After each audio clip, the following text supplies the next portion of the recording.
बिस्मिल्लाहिर्रहमानिर्रहीम अस्सलामु अलैकुम वरहमतुल्लाहि वबरकातुहू। जी स्टूडेंट्स, कैसे हैं आप? उम्मीद है कि आप खैरियत से होंगे। अल्लाह ताला आपको खुश रखे, बेटा आपको सलामत रखे। जैसा कि 9th क्लास के पेपर हो चुके हैं और इसी तरह बेटा आपके सेकंड ईयर के पेपर अब शुरू होने वाले हैं। तो बेटा आज जैसा कि पेपर था आर्ट्स वालों का, तो मंडे वाले दिन बेटा आपका इंग्लिश का पेपर है, एफएससी, आईसीएस, आईकॉम या एफए। तो बेटा इसमें सबसे पहले मैं आपको आज बताता हूँ कि आपने कौन कौन से इम्पोर्टेंट एसेज करने। तो ये बेटा वो ऐसे मैं आपको बताने लगा हूँ, वीडियो के एंड तक आपने देखना है, इंशाल्लाह बहुत फ़ायदा होने वाला है। ये वो एसेज हैं बेटा जो कि एवरी ईयर मॉर्निंग या इवनिंग में रिपीट होते रहते हैं, यानी ये रिपीटेड ऐसे हैं। तो ये बेटा आपका जो है ना, ये क्लास 12 है आपकी। सब्जेक्टिव पेपर बेटा आपका आएगा सेक्शन नंबर 2 में से। आपका क्वेश्चन नंबर 5 पूछा जाता है ऐसे में से। राइट एनी ऐसे 300 to 400 words on any one of the following topics. तो बेटा ये 15 मार्क्स का आपका ऐसे आता है। अच्छा, वो बेटा आपको ना 4 ऐसे देंगे, तो उनमें से आपने ए करना होगा, यानी इस शेप पे आपका क्वेश्चन आएगा। उम्मीद है कि आपको क्वेश्चन की समझ आ गई होगी। आपका सब्जेक्टिव पेपर है, सेक्शन नंबर 2 में से आपका क्वेश्चन नंबर 5 होगा। तो उसमें से आपको बेटा 4 ऐसे आएंगे, 4 में से आपने एक ऐसे करना है। अब कौन कौन से ऐसे करने हैं बेटा, ये 10 ऐसे मैं आपको बताने लगा हूँ। इंशाल्लाह बहुत हेल्पफुल होंगे आपके। आप इनको कर लें, इनके रिलेटेड जो कोटेशन है, कोई आयात हैं, कोई हदीस है, तो वो अगर बेटा आप वो भी अगर you can add in the final paper, तो इंशाल्लाह which will be helpful for you and you can easily get 15 marks. तो बेटा ये आपके लिए बहुत हेल्पफुल होंगे। तो सबसे पहले हम बात करते हैं इम्पोर्टेंट इंग्लिश एसेज कौन कौन से हैं। जी, ये फर्स्ट वाला बेटा है life in a big city. तो ये बेटा 2017 में रिपीट हुआ है। इसी तरह ये पंजाब के मुख्तलिफ बोर्ड्स में, लाहौर बोर्ड्स में भी, इसी तरह फैसला बोर्ड 2017, इसी तरह 2019 में भी ये रिपीट हुआ है। Life in a big city, इसमें आपने बताना है कि शहरों में कैसी ज़िंदगी होती है और लोग किस किस्म की ज़िंदगी बसर करना पसंद करते हैं, इधर का क्या इन्वायरमेंट है, इधर कॉलेजेस हैं, यूनिवर्सिटीज़ हैं, हॉस्पिटल हैं। इधर आपने यानी आउटलाइन के अकॉर्डिंग इसको लेके चलना है कि कौन कौन सी फैसिलिटीज़ हैं, इधर एडवांटेजेस क्या हैं, डिसएडवांटेजेस क्या हैं, इधर के फ़ायदे क्या हैं, नुकसान क्या हैं, और इसी तरह यहाँ की ज़िंदगी की आबो हवा कैसी। ये सारी चीज़ें बेटा आपकी life in a big city, यानी मैं आपको सिंपल वर्डिंग में बता रहा हूँ कि ये सारा कुछ इसमें आएगा। आगे बेटा आपका सेकंड जो ऐसे इम्पोर्टेंट है, जो रिपीट होता है, वो my first day at college. यानी ये भी बेटा बहुत सारा रिपीट होता है। ये पंजाब कॉलेजेस के ज़्यादातर प्रोफेसर यानी अपने जो है ना प्री बोर्ड पेपर में भी ये ऐसे ज़रूर देते हैं, my first day at college. तो ये बेटा आपने कर लेना है। ये भी 2019 में रिपीट हुआ है, 2021 में रिपीट हुआ है। तो ये दो ऐसे। इसी तरह आगे बेटा माई एम इन लाइफ, ये आपने 10th क्लास में भी पढ़ा होगा कि आपकी ज़िंदगी का क्या मकसद है, आप क्या करना चाहते हैं, आप क्या बनना चाहते हैं, और मुल्क के लिए क्या करना चाहते हैं, अपने ख़ानदान के लिए क्या करना चाहते हैं, तो आप ज़िंदगी में कौन कौन सी चेंजेस माशरे में लाना चाहते हैं। तो ये बेटा इसमें माई एम इन लाइफ में आप ये बताएंगे। तो ये बहुत इंपॉर्टेंट है। ये भी बेटा रिपीट हुआ है 2020 में, और इसी तरह 2016 में ये रिपीट हुआ है बेटा। तो मैं बेटा ये जो ऐसे आपको बता रहा हूँ, बहुत इंपॉर्टेंट ऐसे बता रहा हूँ, और बहुत तहकीक और रिसर्च के बाद और टीचर से मज़ीद बेटा उनसे जो है ना गाइड लेके, और मैं अपना एक्सपीरियंस आपके सामने शो कर रहा हूँ। तो ये आप ज़रूर करें, इंशाल्लाह इनका बहुत फ़ायदा होने वाला है। आगे बेटा आपका 4 नंबर वाला है डेमोक्रेसी। आपको पता है बेटा बाद ऑफ एग्ज़ामिनर जो है ना करंट इश्यूज़ पर भी उठा देता है कि हमारी डेमोक्रेसी कैसी है, उसके क्या असूल व ज़वाबित हैं, उस ये सारा आपकी डेमोक्रेसी के बारे में। अच्छा, ये बाद स्टूडेंट्स पढ़ते हैं डेमोक्रेसी, ये डेमोक्रेसी नहीं है बेटा, ये वर्ड है डेमोक्रेसी। तो ये बेटा ऐसे भी रिपीट हुआ है, 2017 में भी रिपीट हुआ है, 18 में भी रिपीट हुआ है, और इसी तरह 19 में भी रिपीट हुआ है इवनिंग में, रावलपिंडी बोर्ड में भी और फैसलाबाद बोर्ड में भी। तो ये बेटा आपने ऐसे अच्छी तरह कर लेना है। इसी तरह बेटा आपका नेक्स्ट जो ऐसे है को एजुकेशन के हवाले से कि पाकिस्तान के मुख्तलिफ कॉलेजेस में, तो कॉलेजेस में भी अब को एजुकेशन शुरू होने जा रही है या हो रही है। इसी तरह यूनिवर्सिटीज़ में को एजुकेशन का क्या फ़ायदा है, स्टूडेंट्स कैसे एक दूसरे से स्टडी को जो है ना लेकर कोऑपरेट करते हैं, असाइनमेंट्स क्विज़ यूनिवर्सिटीज़ में जो बनते हैं। तो ये बेटा इसमें आपने बताना है को एजुकेशन के फ़ायदे क्या हैं, नुकसान क्या हैं।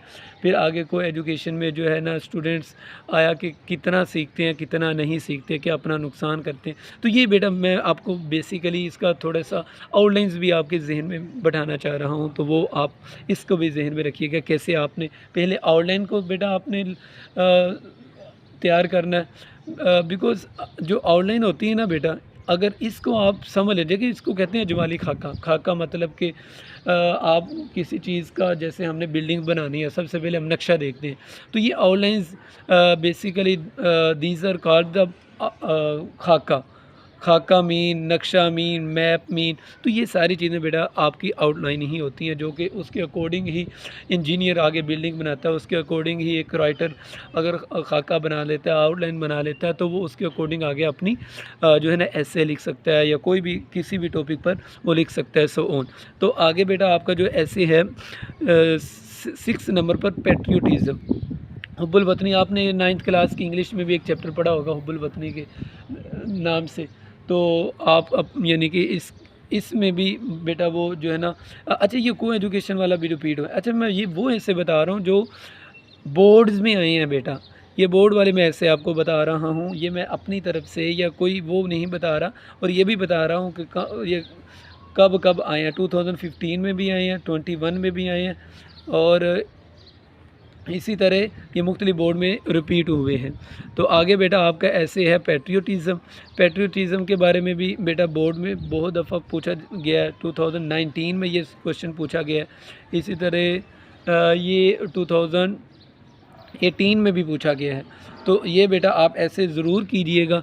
आगे है आपका जो है ना मोस्ट इम्पोर्टेंट ऐसे according to the current situation in our country, because our political and economic instability are occurred in our country, so that's why this is very very important for all of you. So you have to done this essay firstly and then you can easily move from one essay to another essay. So ये ऐसे जो है ना बेटा corruption वाला ये बहुत important है। तो अगर आप ये भी करते हो कि पाकिस्तान करप्शन को बेटा आप सबसे पहले डोमेस्टिक लेवल पर लेके जा सकते हो, उसके अलावा then you can move national level and then you can go for international level के करप्शन डोमेस्टिक लेवल पर कैसे होती है, नेशनल लेवल पर कैसे होती है, इंटरनेशनल लेवल पर कैसे होती है। इसी तरह हमारी सियासत में, हमारे लेन देन में, ये सारी चीज़ें बेटा करप्शन में आ जाती है। सो इंशाल्लाह which will be helpful these outline which I have told to all of you. So आगे बेटा आपका जो ऐसे है this is a visit to a historical place. तो ये भी बेटा आपने मैट्रिक में पढ़ा होगा कि अ विज़िट टू हिस्टोरिकल, किसी भी जो है ना तारीखी जगह पर आपका विज़िट हुआ है। मिसाल के तौर पर you go to the Murree, you go to the any और northern areas, what you see, what you imagine after seeing a lot of trees, a lot of hills, seas। तो ये सारी चीज़ें बेटा आपने ऑब्ज़र्व की। मसलन ऐसे ही एक पीछे एग्ज़ाम हुआ था गवर्नमेंट का, तो कॉम्पिटिटिव एग्ज़ाम में ये क्वेश्चन पूछा था एग्ज़ामिनर ने कि आप लाहौर से बैठे हो गाड़ी में और जा रहे हो मरी में, आपने during that period what you see, कि आपने क्या देखा। आपने इस पीरियड में लाहौर से मरी जाते हो, आपने जो बस में जो सीन्स देखे, आपने जो पहाड़ियाँ देखी, आपने क्या ऑब्ज़र्व किया, इस पर ऐसे लिखो। तो बेटा इस किस्म के भी ऐसे जो है ना आ जाते हैं, जो कि ये अ विज़िट टू हिस्टोरिकल प्लेस के। आगे बेटा आपका 9 वाला सेकंड लास्ट जो ऐसे है my hero in history, my favourite personality. आप इसमें बेटा हज़रत मोहम्मद सल्लल्लाहु अलैहि वसल्लम का भी बता सकते हो, हज़रत मोहम्मद सल्लल्लाहु अलैहि वसल्लम का, मोहम्मद सल्लल्लाहु अलैहि वसल्लम का भी बता सकते हो, कायदे आज़म का भी बता सकते हो बेटा। क्या आपकी जो है ना फेवरेट पर्सनैलिटी कौन सी है, हीरो कौन सा है। अल्लामा इकबाल के बारे में बता सकते हो। कोई बेटा हिस्टोरिकल जो पर्सन है, जिस मोहम्मद बिन कासिम के बारे में बता सकते हो, सलाहुद्दीन यूसुफ़ के बारे में बता सकते हो, तारिक बिन ज़ियाद के बारे में बता सकते हो। इसी तरह बेशुमार चौधरी रहमत अली के बारे में, इसी तरह ख्वाजा निज़ामुद्दीन औलिया जो बुज़ुर्ग हैं उनका अगर आप शख्सियत आपके ज़हन में आता है, फ़रीदुद्दीन, बाबा बुल्ले शाह, जो भी आपकी फ़ेवरेट पर्सन, अगर इवन दो आपका अपना टीचर है, आपका फ़ादर है, वो भी आपकी बेटा फ़ेवरेट पर्सनैलिटी बन सकती है। तो इनमें से जो भी आपको ईज़ी लगे, फिर आपने इसमें बताना है कि उन्होंने कैसे हमारी हेल्प की, कैसे हमें मुझे जो है ना आगे बढ़ने में मदद की। तो आगे लास्ट ऐसे is that life in a village. तो बेटा ये जैसे ऊपर life in a big city मैंने आपको बताया था, इसी तरह लाइफ़ इन अ विलेज के विलेज में लाइफ़ कैसे होती है, लोग कैसे बसर करते हैं। तो बेटा ये थे ऐसे आपके लिए। तो बहुत इम्पोर्टेंट ऐसे है बेटा, आप चैनल के साथ जुड़े रहिए। इंशाल्लाह आपको मैं सेकंड ईयर के तमाम पेपर्स के इंशाल्लाह गेस्ट पेपर प्रेजेंटेशन, मार्कर का यूज़, इसी तरह important short question, long question, तो मैं आपको इंशाल्लाह बताता रहूँगा। बेटा आपका भाई हाफिज़ नवीद अस्कर, वीडियो को लाइक ज़रूर कीजिएगा, सब्सक्राइब भी ज़रूर कीजिएगा, बेल आइकन को भी प्रेस कीजिएगा। उसकी वजह यह है ताकि आपको हर आने वाला न्यू गेस्ट पेपर इंपॉर्टेंट आपको क्वेश्चन एवरी सब्जेक्टिव के बेटा आप जो है ना आपको मिलते रहें। अस्सलाम वालेकुम वरहमतुल्लाहि वबरकातुहू।